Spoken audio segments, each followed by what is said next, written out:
From the Hussman School of Journalism and Media at the University of North Carolina at Chapel Hill, covering the full range of Tar Heel athletics, this is Sports Extra. Baseball and softball are in full swing as ACC play is well underway. We're about to talk about all the roster changes for both men's and women's basketball teams as the college season comes to a close tonight.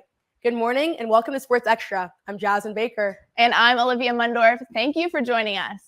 After a tough loss to 19th-ranked Coastal Carolina, the 13th-ranked Diamond Heels opened a three-game series against the Notre Dame Fighting Irish on Friday. It was a battle back and forth the entire game, but the ninth inning is what you'll be most interested in hearing about. With the Heels down by 2 in the top of the ninth, Johnny Castagnozzi had a chance to put UNC ahead with the bases loaded, and he did just that. This bomb to deep left field gave Castagnozzi the first grand slam of his career, finishing with 5 total RBIs on the day. With Kevin East retiring Irish batters in order at the bottom of the 9, he earned this second save of the season, with the Heels edging past the Irish 10-8. Bad weather meant a doubleheader game on Sunday to continue the series. In the first game of the day, Connor Bovair was delivering exactly what the Heels needed and pitched 8 innings. In the fourth, Patrick Alvarez made an insane catch in the outfield to snuff a Notre Dame home run. It was a narrow 3-2 game, but at the top of the ninth, a Vanderbreak hit made for a 2-run single that brought it to 5-2. With that, Caroline secured the series and hoped to sweep with a game later that afternoon. In Game 3, Notre Dame stormed to a 9-1 lead before Vance Honeycutt knocked a home run for Carolina's only run of the game. UNC lost 9-1. During the weekend, the UNC softball team went on the road to face Virginia in a 3-game series, looking for its straight-set ACC series victory. On Friday, it looked like the Heels left the bats back in Chapel Hill, as Virginia's starting pitcher Eden Bigham mowed down batter after batter. Carolina had its best opportunity in the top of the fourth after back-to-back hits by Skylar Brooks, and Kirsten Laseo left 2 ducks on the pond for Carson Sneed. But as she did all afternoon, Bigham crushed the Heels' hopes with a strikeout. The next half inning, the Cavaliers capitalized by plating 3 runs, highlighted by this RBI triple off Kenan Dark. Bigham went the distance for Virginia, shutting out the Heels as the Cavaliers took Game 1 3-0. In Game 2 on Saturday evening, Abby Settlemyer achieved a major milestone in the first inning with her 100th career hit. In the bottom of the 7th inning, with a runner on second in the outfield playing shallow, Kaylin Jones slapped a walk-off double to the left field wall, scoring Reese Holbrook. Virginia takes the 1-0 win. On Sunday, it looked like the Cavaliers were getting ready to break out their brooms after a big 4th inning by Virginia broke a 1-1 tie and put the Heels in a 2-run hole, but the Carolina offense refused to fold. A string of hits followed by a Laseo hit by pitch brought 1 run across home plate and left the bases loaded for Destiny Middleton. With 2 outs, Middleton delivered, drilling a bases-clearing triple to dead center, giving Carolina a 5-3 lead. Lily Bax pitched her second complete game of the weekend, holding Virginia scoreless the rest of the way, and the Heels escaped with a 5-3 dub. With yesterday's national championship game wrapping up the NCAA's women's basketball season, we thought it'd be the perfect time to take a look at UNC's roster next year, specifically with all of the new faces coming in. Let's go now to our women's basketball analyst, JJ Jones. JJ. Out with the old and in with the new. It's time for a fresh start for the Heels, as they'll add 4 new commits to next year's team. 5-star forward Sierra Toomey, 4-star guard Layla Hull, and 2 4-star forwards Renaya Kelly and Riley Grays. Both Hull from Alabama and Kelly from Indiana were announced as the winners of the Gatorade Player of the Year in their states.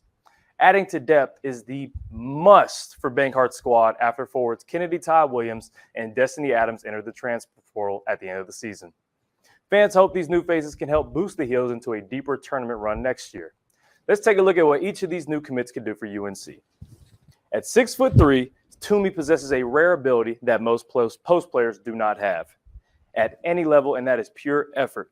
Here, Toomey does not wait for the defense to get back in transition. Instead, she makes the heads-up decision by continuing to run down the floor and get the ball from the guard and finish at the cup. Now, Toomey isn't the only player that can finish in transition. Hall is a 6'1" forward that plays her game like a guard. Notice how Hall gets the rebound and doesn't look to any guard to give an outlet pass. You know why? Because she's taking it coast to coast. Right here, you'll see her get the ball at the right wing, rip through with the left hand, and pull up for a mid-range jumper that only guards can really do in any level of the game.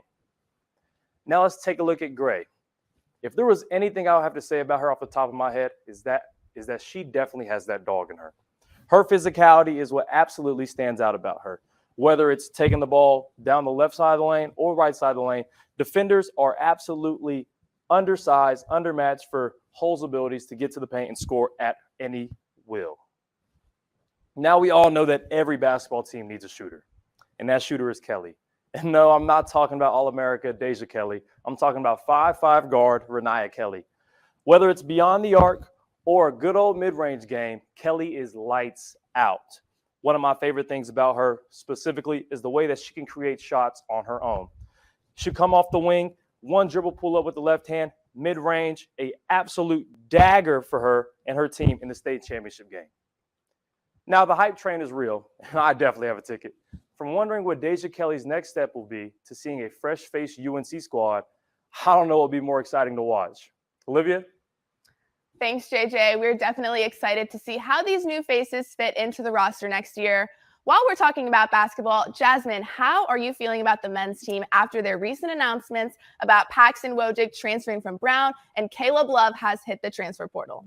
You know, I spent the weekend rewatching and reliving all the memories from last year and can't get that Final Four shot out of my head. I'm really going to miss Caleb Love. I think wherever he ends up is getting a very, very good player. But I will say the addition of Wojcik with RJ and Baycott coming back, it makes me feel like we're in really good shape for next season. Yeah, I agree, Jasmine. And the basketball team isn't the only one with some new pieces on the roster. Carolina football has landed class of 2024 defensive end Daniel Anderson from Memphis, Tennessee. Anderson is 6'2" and 245 pounds. A week after receiving a scholarship offer from assistant coach Tim Cross and visiting UNC, Anderson announced his commitment. He's the 6th player to commit for the class of 2024. Anderson had 46 tackles and 8 sacks his junior season at Germantown High School. His high school coach, Gene Robinson, also played football at UNC from 2009 to 2013. Anderson has one more high school season before he gets to suit up in Carolina blue. The number 3 UNC women's lacrosse team faced a tough matchup against number 12 Notre Dame on Saturday. At the end of the first quarter, Notre Dame had a 5-2 lead. The Tar Heels managed to go on a 2-goal run after shots by Marissa White and Alyssa Long. Caitlin Wurzberger then put in 2 more, giving UNC a 4 unanswered goal streak. For her second goal, Wurzberger was one-on-one with a Notre Dame defender, managed to rip it right by her and into the corner of the goal. The Tar Heels outshot the Fighting Irish in the second half, but the home team came through with the win and defeated the Heels 16-12. The Heels will play Pitt next at home on Friday. For more about this devastating loss, let's go to our women's lacrosse analyst, Caroline Yaffa. Caroline. Olivia, execution is very important, and that's what this game came down to. I mean, UNC just couldn't seal the deal. It's as simple as that. It's interesting because whenever you thought they were about to overtake Notre Dame, the Fighting Irish, unfortunately, just fought back harder. On Friday, I talked about Notre Dame's shots in the first quarter versus the rest of the game, and what did the Heels not do? Stop them from shooting in the first quarter. I honestly thought I was watching a completely different team and they didn't look like themselves at all. So in the first 30 seconds, Olivia Dirks is about to make a pass that she does every single game. She has a little bit of pressure on her from Notre Dame, but not as much as she usually does. So she passes to her quarterback, Caitlin Wurzberger, but Caitlin ends up dropping the ball, causing a turnover for UNC. So now putting Notre Dame in transition, Notre Dame's Julia Carr fights past Wurzberger, and Notre Dame slashes through UNC's defense with just 3 passes. Julia Dorsey and Brooklyn Walker-Welch are on the completely different side and totally miss out on Hannah Dorney receiving a give and go, and Dorney's open too late for them to stop her, leading to a goal to put Notre Dame up 3-1 early. Dorsey gets really frustrated during this with her teammate and lectures Brooklyn Walker-Welch, which was not a good start for the Heels. But there was hope during the game. The Heels hustled, and coming out of the first half, the Heels were on a 4-0 run after being down 9-4 after the first 30 minutes. Another problem for the Heels that I talked about last time was draw controls. I mean, in 4 quarters, Notre Dame was down and 7-1 in the draw controls against the Heels. That's not going to get you to back-to-back ACC championships and another natty, Olivia. You are completely right, Caroline. What can the Heels do to avoid having a third loss? I mean, honestly, Jenny Levy knows what they have to work on, and it's all about practice and execution. I mean, UNC has a huge game against #1 ranked Syracuse in 2 weeks, and a win against the Orange will give them a big-time confidence boost. Thanks, Caroline. 5 players on the UNC men's lacrosse team are mid-season All-Americans. Graduate Connor Marr earned first-team honors. He ranks 3rd on the team with 24 ground balls and 2nd with 11 caused turnovers. Graduate attackman Logan McGovern, sophomore defensive midfielder Ty English, sophomore defenseman Paul Barton, and junior goalie Colin Krieg all received honorable mentions. Transitioning into college and stepping away from high school athletics isn't always easy. Mason Murr shares more about how UNC Club Beach Volleyball has made this easier for some. It is a happy medium, is how junior Ellie Jones describes her experiences after joining the UNC Club Beach Volleyball team her freshman year.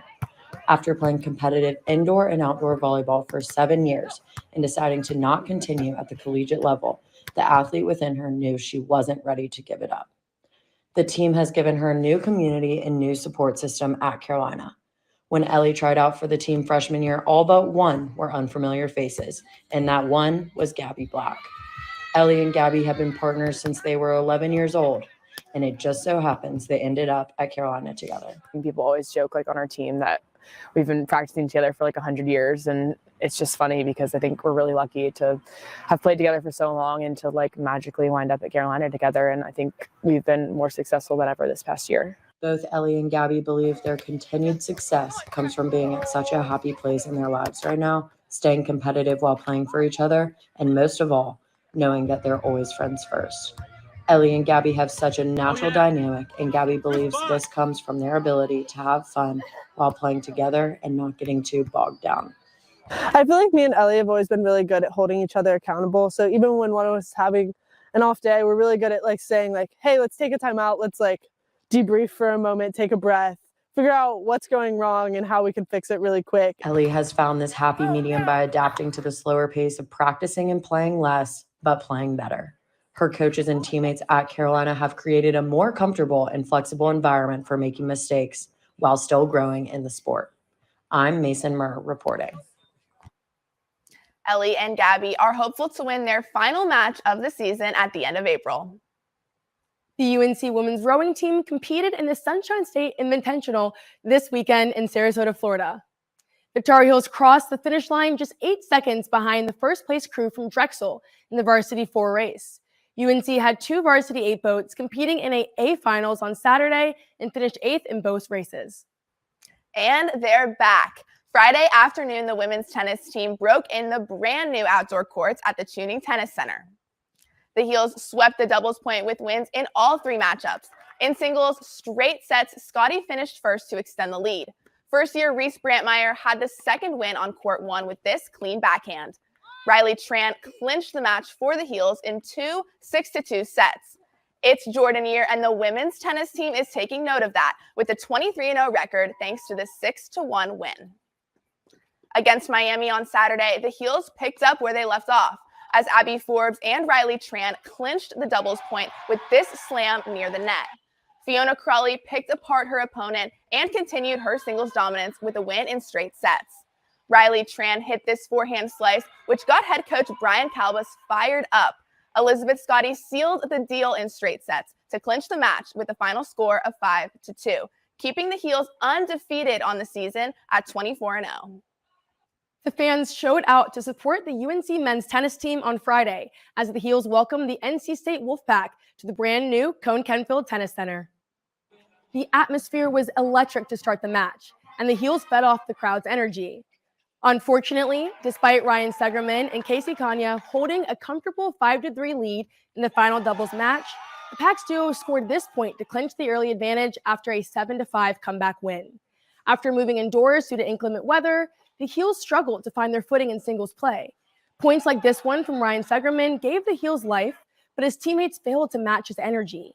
NC State's Luca Staheli took advantage of Brian Cernak's poor play late and scored a point off his double fault to clinch the match for the Pack 4-1. It's a long season. We got a lot of really good matches coming up. So, State got us today. We got to look forward to playing White on Sunday. They just handled the big moments better, I think, in a match like that with two teams that are very talented. I think, it comes down to just a few points here and there. And unfortunately, we were on the wrong end of them today. Coming off the loss, the Heels hosted Wake Forest on Sunday afternoon, looking to get back on track. It couldn't have been a more beautiful day to watch a tennis match, and it only got better as Will Jansen and Carl Poling won the first doubles match 6-3. All eyes were on the duo of Segerman and Kanya as they battled back and forth with the Demon Deacons, ending 7-6 with the Tar Heels on top. The fight didn't stop there. Number 37 Segerman rallied in singles play, winning 6-2 and 6-4. He then joined the rest of the stadium as they cheered on first-year Will Jansen, who went head-to-head against Deacon Matthew Thompson in 3 sets to clinch the Carolina victory 4-3. The number 3 ranked men's golf team is at a good place following day 1 of the Calusa Cup in Naples, Florida. Ryan Burnett shot 4 under 68, making birdies on 4 of the last 5 holes. David Ford was a close behind with 3 under par 69. The team finished round 1 4 shots under par, just 3 strokes behind Wake Forest. UNC Club Golf headed to Greensboro for the last tournament before Nationals.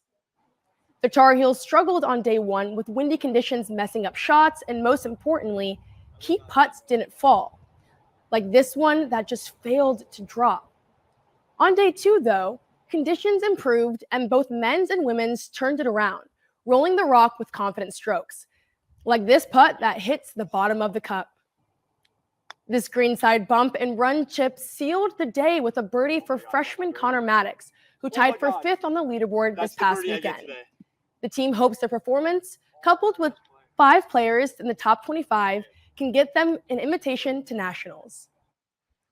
As some of you might be aware, one of our shows from last semester was nominated for a college Emmy. The award ceremony was this weekend, and while we didn't end up winning, it was truly an honor for all of us to even be considered.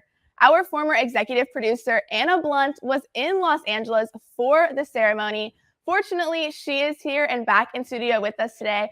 Anna, thank you so much for being here. Can you tell us a little bit about your weekend in Los Angeles? Yeah, well, first of all, thank you for having me back. It's been a while, but it is nice to come back to the studio and see everything that hopefully will get us a win next year. This is a great studio. Happy for you guys to be able to use this. As far as this weekend, I was really immersed in all things journalism. For our track, sports and news went to KTLA, which is their local news station. We got to tour that, talk to anchors, meteorologists, kind of hear their story, and really be able to see what people do in the industry, especially out in LA. It's a huge market. I got to meet a lot of cool people and learn from them. We got to watch a screening on Thursday night, and it was about an hour long and showed about 3 minutes each of every episode that was submitted. And I took notes in there mentally, and I was like, this is really good. These kids did this, they did this. And I learned a lot from it. So it was a really great experience. Did you have a favorite moment or anything that really stuck out to you from the weekend? A favorite moment? I would say walking into the theater. It was in the Wolf Theater in the Saban Media Center, and red seats. You can kind of tell from this picture, everything is red. Lean back seats, recliners. It was really nice. And so just walking in there, it was just an aha moment to be able to be like, wow, this is all for students that care about journalism. So that was definitely the best moment. Well, it's so nice to have you back with us. Thank you again for joining us. Thank you. During the last weekend in March, UNC club cyclists didn't let the rain stop them from competing. Here's Emma Hall with the story. Skin-tight jerseys, sunglasses, and helmets. Not exactly the most ideal rainy day apparel. However, on a dreary Sunday, when most people would rather be curled up at home, the UNC club cyclists raced on at the Chapel Hill Cycling Classic. Owen Cole, the UNC cycling events coordinator, helped the club set up this massive race. With the Classic being dual conference, there were too many teams to count. Hard to say on the teams. I know we have 400 people racing. Although the club is open for all levels, most cyclists have been off the training wheels for quite a while. The bulk of our leadership team and the bulk of our racers are experienced. Owen would know, considering he earned the title of national champion at the USA Cycling Marathon race this past October. It doesn't come as a shock either that the co-presidents of the club have also been riding for years and wanted to use their experience to bring the club back to life after it had shut down. Once two people kind of jumpstart that effort, everyone kind of jumps on and the club gets back together. But yeah, it had been on a bit of a hiatus for a couple of years. Even though this is the cycling club's first year back, the riders plan to pedal into the Nationals in early May, and Owen is looking for another title. This is the first time since the previous iterations of the club. There was no club, so there was nobody going. We haven't fielded any riders in a while, so yeah, we've got some statements to make. They want to make that statement as individuals and as a group. I'm Emma Hall reporting. To end the show today, we want to highlight our play of the week from UNC Baseball's left fielder Patrick Alvarez. On Sunday, Alvarez went up to bring back what would have been a 2-run shot for Notre Dame. He brings the ball back and it's going over the fence. He makes that diving catch, keeps it in his glove. I mean, that's a SportsCenter top 10 play, Jasmine. Come on. I mean, so fun to watch. The Diamond Heels definitely have had no shortage of amazing catches this season. And this does it for this edition of Sports Extra. We are off on Friday, but we'll be back next Monday for a full weekend recap of Carolina athletics.